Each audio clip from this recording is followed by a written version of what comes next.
बिलावल साहब, मैं आपको फिर भी कहता हूँ, ये तुम्हारी मम्मा का शहर है, तुम्हारे नानू का शहर है, हम उनके शहर के वासी है।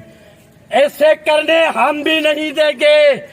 अगर आपने हमारा अदालत नहीं किया, मैं रोडों पर निकलूंगा, रास्ते बंद करूंगा, आगे लगा देंगे बच्चों समेत।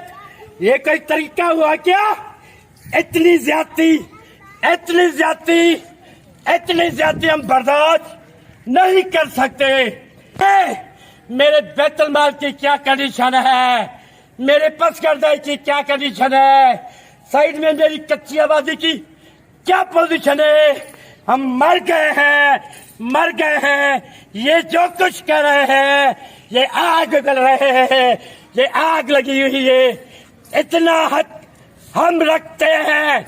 बिलावल, इन्हों के चौक कहने पे मत लगो, निकलो। हम देखें कि बिलावल गलियों में घूम रहा है, तुम सर्किट हाउस में बैठ के दो देखें बेच के।